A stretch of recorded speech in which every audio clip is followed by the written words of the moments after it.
4,50,000 ఇండ్లను ఇవాళ పేదలకు మంజూరు చేసి ఇవాళ పేదలను ఆత్మగౌరవంతో బ్రతికించే విధంగా కార్యక్రమాలు తీసుకున్నాం.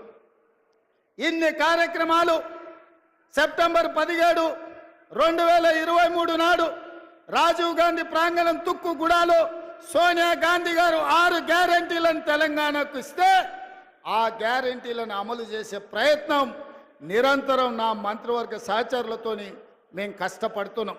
అందుకే మిత్రులారా, ఇవాళ మేము చేస్తున్న సంక్షేమం, మేము ప్రయత్నం చేస్తున్న అభివృద్ధిని చూసి ఓర్వలేక ఇవాళ టీఆర్ఎస్ నాయకులు ఉన్నవి లేనివి మాట్లాడుతున్నారు. నేను అడుగుతున్న కేటీఆర్ను, ఇవాళ ఆయన మాట్లాడుతుండు కాంగ్రెస్ పార్టీ మోసం చేసిందని.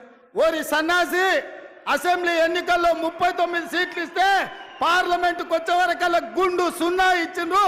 7 ఇట్లలో డిపాజిట్ పోయింది, 17 ఇట్లలో ఓడిపోయిండ్రు. ఇంకా మీ బుద్ధి మారలేదా? ఇంకా ఈ అబద్ధాలు మానరా? తండ్రి కొడుకులు బావ బామ్మార్దులని నేను అడగదలుచుకున్నా. నిజంగానే మీ మాటలు నమ్మితే తెలంగాణ సమాజం మిమ్మల్ని మనుషులుగా చూస్తే మీకు ఒక్క సీట్ అయినా ఇచ్చటోళ్ళు కదా. మీ పార్టీ పుట్టినప్పటి నుంచి ఇవాళ వరకు ఎప్పుడు లేనంత హీనంగా దీనంగా దివాలా తీసి ఇవాళ బీఆర్ఎస్ పార్టీ బతుకు బస్టాండ్ అయింది. బంజారా హిల్స్ బస్టాండ్లో అడక్క తినే పరిస్థితి ఇవాళ బీఆర్ఎస్ పార్టీకి వచ్చింది. అయినా సిగ్గు లేకుండా ప్రజల్ని నిందించుకుంటూ ప్రజలే తప్పు చేసిండ్రు అన్నట్టుగా ఇవాళ ప్రజలనే ఇవాళ దోషులుగా నిలబెట్టే ప్రయత్నం ఇవాళ బీఆర్ఎస్ నాయకులు చేస్తారు. అందుకే మిత్రులారా, ఇవాళ సీతారామ ప్రాజెక్టు గురించి బట్టి విక్రమార్క గారు పూర్తి వివరాలు చెప్పిండ్రు.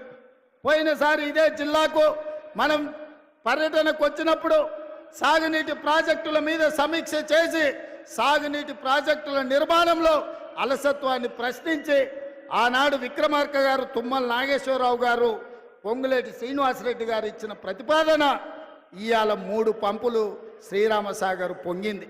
ఇవాళ కృష్ణానది జలాలు కష్టమైనప్పుడు, కృష్ణానది జలాలు కరువు వచ్చినప్పుడు, కృష్ణానది జలాలు నాగార్జున సాగర్ నుంచి ఎస్ఎల్బిసి శ్రీశైలం లెఫ్ట్ బ్యాంకు మీద ఖమ్మం జిల్లాకు నీళ్ళు ఇచ్చేది.